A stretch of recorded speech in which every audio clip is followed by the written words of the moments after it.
বন্দে Purushottam. 4th জানুয়ারি 2026 আমাদের অঞ্চল অর্থাৎ ত্রুডি অঞ্চলের জন্য একটি অতি মহত্বপূর্ণ দিন। পরম প্রেমময় শ্রী শ্রী ঠাকুরের 138তম জন্ম মহোৎসব। এই মহোৎসবে মাতৃ সম্মেলনে এক মায়ের এক মন্ত্রমুগ্ধ আলোচনা, যা শুনলে অভিভূত হয়ে যেতে হয়। আসুন আমরা সেটা শুনি।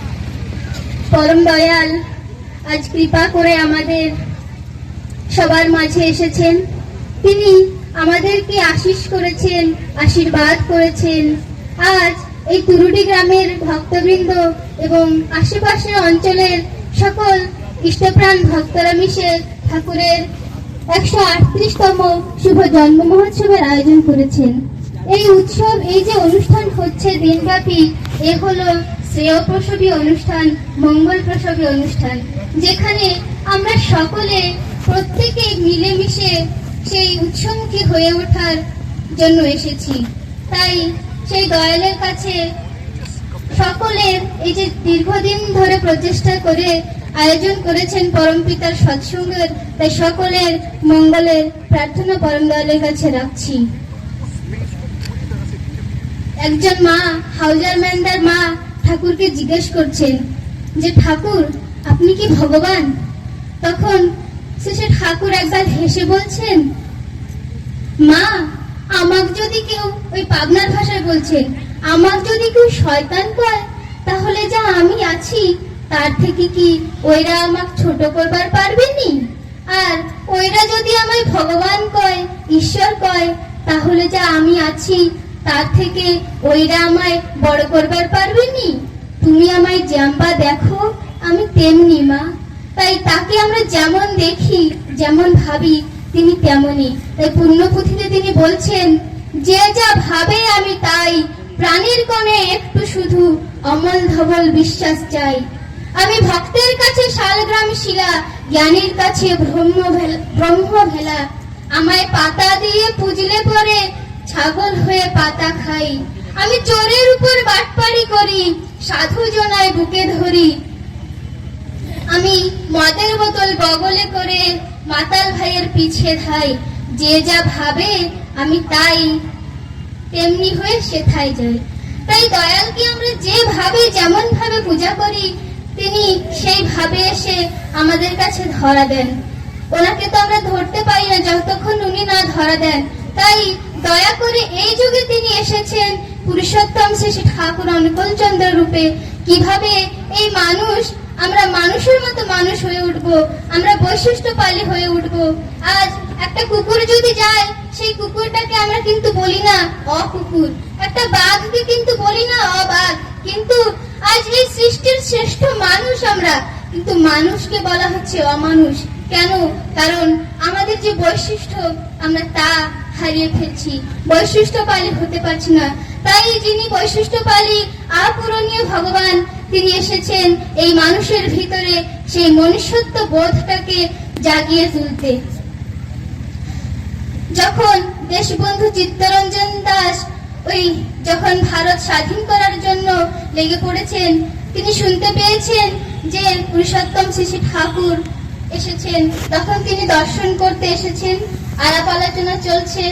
তখন কিছুক্ষণ পরে তিনি বলছেন, ঠাকুর আমি এখন আসি। তখন শ্রী ঠাকুর বলছেন, এই তো এখন আসলেন, এত জলদি চলে যাবেন? আর একটু বসেন। তিনি আবার বসলেন, কিন্তু কিছু সময় পর বলছেন, ঠাকুর আমি আসি। তখন ঠাকুর আবার বললেন, আর কিছুক্ষণ থাকেন। এখন আর উনি থাকতে পারছেন না, তখন মনের কথা বলেই ফেলছেন, ঠাকুর আমাকে যেতেই হবে, জরুরি মিটিং আছে, আর আমি যদি না যাই তাহলে অনেক বড় অসুবিধা হয়ে যাবে। তখন ঠাকুর কিন্তু এই কথাই শুনতে চাচ্ছিলেন। তখন তিনি বললেন, দাসদা আপনি যে এই সৌরাজ্য নির্মাণ করার চেষ্টা করছেন, তাহলে এই সৌরাজ্য যখন এই ইংরেজরা ভারতকে স্বাধীনতা দিয়ে চলে যাবে, তখন এই সৌরাজ্য আপনি কোন মানুষের হাতে দেবেন? একটা মানুষকে আপনি গড়তে পেরেছেন যার হাতে আপনি দিতে পারেন। আজ আপনি ভাবছেন আপনি না হলে একটা মিটিং হতে পারবে না, তাহলে এই বিশাল ভারতবর্ষের যে স্বাধীনতা আপনি কোন মানুষের হাতে দেবেন? তাই বলছেন যে এই মানুষকে গড়তে হলে শিক্ষা দীক্ষা এবং বিবাহের উপর জোর দিতে হবে। শিক্ষা দীক্ষা এবং বিবাহ যদি সুসঙ্গতিপূর্ণ হয় তাহলে মানুষ সুসঙ্গত হয়ে উঠবে, আর সেই মানুষের হাতে আপনি এই স্বরাজ্য দিতে পারবেন। তখন দাসদা চিন্তা করছেন, তাই ঠাকুর বলছেন, শুনবে কি আমার কথা, রাখবে কি? আবার বলি, শুনবে কি? নিজ পরিবারের মেয়ে পুরুষের কুলপঞ্জি রাখবে কি? তোমার বাড়ির কোন মেয়ে কোন পুরুষে বিয়ে দিলে সুসঙ্গতি তার কেমন হয় খতিয়ে নিয়ে দেখবে কি? নিছক বেকুব যদিও আমি, আমার কথা শুনবে কি? এমন বুক ভরা কথা নিয়ে তিনি বলছেন যে তার কথা আমরা কি শুনবো? আমরা এখানে অনেক মায়েরা উপস্থিত আছি, মায়েদেরকে ডেকে বলছেন, শোন রে বলি, শোন ওরে শোন, আমার অবোধ মেয়ে, ইষ্টহারা অহং আহত ঈর্ষা ক্ষিপ্ত, ইষ্টহারা বৃত্তি লিপ্ত, হোমরা চোমরা হোক না যত, থাকিস দূরেই পারত মতো, বৃত্তি লিপির বেকুব কথায় বিয়ে করিস না মেয়ে। তাই বলছেন যে যার তার কথা শুনে আজ দেখা যায় যে দাদারা মেয়েরা নিজেদের পছন্দে বিবাহ করছেন। তাই এই বিবাহ যাতে সুবিবাহ হয়, ঠাকুর বলছেন যে উন্নয়ন আর সুপ্রজনন এই তো বিয়ের মূল, যেমন তেমন করে বিয়ে করিস না কো ভুল। কারণ এই বিবাহ শুধু দুজন মানুষের মধ্যে নয়, দুটো আত্মার ভিতরে এবং দুটো সমাজের ভিতরে। আজ এই যে আমাদের সমাজ, এই সমাজ উন্নতিমুখ তখনই হয় যখন ব্যক্তি জীবন এবং দাম্পত্য জীবন উন্নত মুখর হয়। তো যদি একটা দাম্পত্য জীবন সুখের হয়, মধুর হয়, তখনই তাদের ভিতর থেকে একটা সুসন্তান আসে। আর এই সন্তানই দেশের ভবিষ্যৎ। আমরা স্কুলে পড়ে থাকি, আজিরও শিশু কালিরও নাগরিক। তাই সেই শিশুকে চর্যা দিতে হলে নিজের ব্যক্তি জীবনটাকে সুন্দরময় করে তুলতে হবে। মায়েদেরকে আমাদেরকে দক্ষ হয়ে উঠতে হবে। মা পাঁচালীতে পড়ছিলেন, আমাদের নারী নীতিতে পড়ছিলেন যে দক্ষতাকে সাধিয়া লও। আর এই দক্ষতাকে অর্জন করতে হলে দীক্ষার নিতান্ত প্রয়োজন আছে। দীক্ষা নিলে মানুষ সব দিক থেকে দক্ষ হয়ে ওঠে, কারণ তার জানার আগ্রহ বাড়ে। আর সেই জানা মানেই হলো জ্ঞান। ঠাকুর বলছেন কোনো কিছুকে ভালোভাবে জানাই হলো জ্ঞান। তাই আমাদেরকে শিক্ষা গ্রহণ করতে হবে। ঠাকুর বলছেন শুধু পুঁথিগত বিদ্যা হলে হবে না, মায়েদের শিক্ষা হবে ভক্তি এবং সেবামূলক। আমরা এই যে মায়েরা যখন বিবাহ দিয়ে পুত্রবধূ ঘরে আনি, তখন আমরা সকলেই খুশিতে আনন্দে বলি, মা লক্ষ্মী এনেছি। আমাকে যখন লক্ষ্মী বলেছে তখন আমাকে লক্ষ্মী মতো হতে হবে। আর দয়াল বললেন, লক্ষ্মী কথা আসিয়াছে সেবা করা হইতে। আর এই সেবা করা, যখন মা লক্ষ্মী সেবা করেন তখনই তার কিন্তু লক্ষ্মী আখ্যা হয়। তাই আমাদেরকে সেবাপ্রবণ হতে হবে। পরিবারের বাবা মা ভাই বোন শ্বশুর শাশুড়ি সকলকে সেবা করে চলতে হবে। তাই দয়াল বলছেন, শ্বশুর শাশুড়ি দেবর ননদ যা যাওয়ালি নিয়ে, পারিপার্শ্বিক মানুষ গরু সব সকলই দিয়ে, অভ্যাস ব্যবহার যেমন নারীর এদের প্রতি প্রীতি, তেমন রঙ্গে হবে রঙ্গিন সন্তান ও প্রকৃতি। তাই মা আমি, ঠাকুর বলছেন যে এই মা হলো এই ধরনীকে ধরে রেখেছে। কারণ নারী থেকে জন্মে জাতি, বৃদ্ধি পায় সমষ্টিতে, নারী থেকে বৃদ্ধির ধারা, নারী হতেই বাঁচা বাড়া। তাই আজ নারী হতেই জন্মে এবং নারী থেকেই বৃদ্ধি পায়। তাই এই যে মায়েদের আমাদের কর্তব্য যে নিজের গড়ে উঠতে হবে এবং সংসারকে গড়ে তুলতে হবে। আজ ঠাকুর আহ্বান দিয়ে বলছেন, বাজাও নারী বাজাও তোমার হাতের শঙ্খ, সেই ধ্বনিতে উঠুক বেজে জাতির বিজয় ডঙ্ক। বাজাও নারী বাজাও পুনঃ তোমার হাতের শঙ্খ, সেই ধ্বনিতে উঠুক বেজে জাতির বিজয় ডঙ্ক। কণ্ঠে তোমার উঠুক ফুটে বাঁচা গড়ার গান, সেই সুরেতে উঠুক জেগে নিঝুম জাতির প্রাণ। তাই নিঝুম জাতির প্রাণকে জাগিয়ে তুলতে হলে এই মায়েদেরকে বাঁচা এবং গড়ার গান গাইতে হবে। কারণ মায়েরা তো এই বাঁচা গড়ার মূল ভিত্তি। আবার ঠাকুর বলছেন,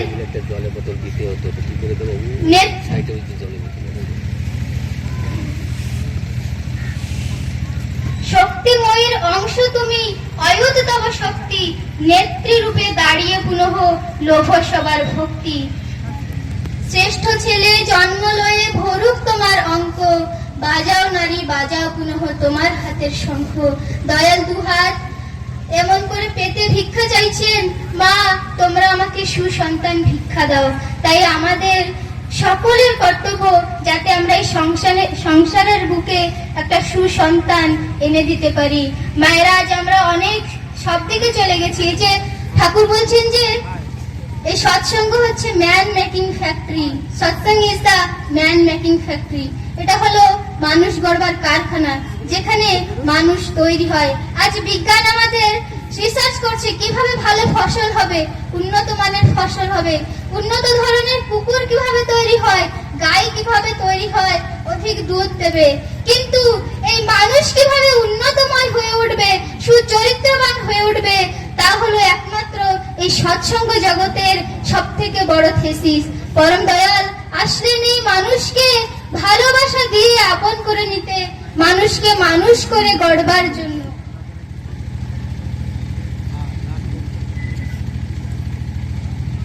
একজন দাদা, তিনি স্মাগলিং করেন, অর্থাৎ বেআইন ভাবে তিনি সোনা পাচার করেন। তাই তিনি শুরু করেছেন কোথায়?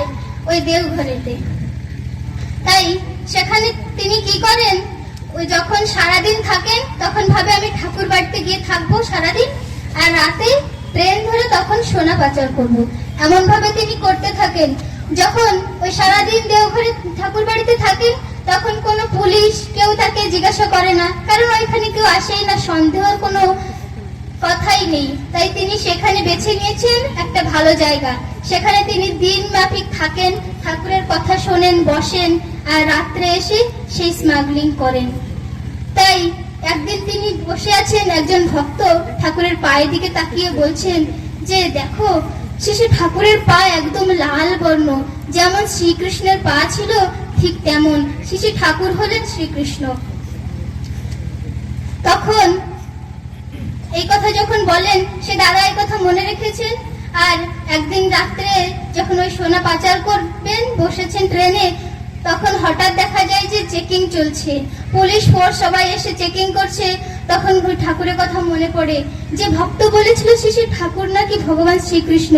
তাই দয়ালকে স্মরণ করে আজ বলছে, দয়াল ঠাকুর তুমি যদি শ্রীকৃষ্ণ হয়ে থাকো, আজ আমাকে এই বিপদ থেকে রক্ষা করো। আজ আমি কথা দিচ্ছি দয়াল আর কোনোদিন এমন কাজ করব না। তখন দয়ালের এমনই লীলা, সেই যিনি ইনচার্জ ছিলেন হঠাৎ বললেন যে আর চেকিং করার কোনো দরকার নেই, এই বগিতে যারা আছে সবাইকে তুলে নাও, এরা সবাই চোর। তখন ওই সবাইকে যখন নিয়ে যান কোর্টে পাচার হবে, তখন তিনি হঠাৎ দেখতে পাচ্ছেন একজন উকিল দাদা হেঁটে আসছেন। আর ওনাকে তিনি দেওঘরে ঠাকুর বাড়িতে দেখেছিলেন। ওনাকে দেখেই বলছেন দাদা জয়গুরু। সে দাদাও বললেন জয়গুরু। তখন বলছেন দেখেন না দাদা, আমি এই বগিতে বসেছিলাম, এদের ভেতর আমাকেও ধরে নিয়ে এসেছে। তখন সেই উকিল দাদা বলছেন, হ্যাঁ আপনি তো এমন কাজ করতেই পারেন না, আপনাকে আমি ঠাকুর বাড়িতে দেখেছি, আপনি তো ঠাকুরের মানুষ। তখন উনি ওনাকে ওইখান থেকে ছাড়িয়ে নিয়ে আসলেন।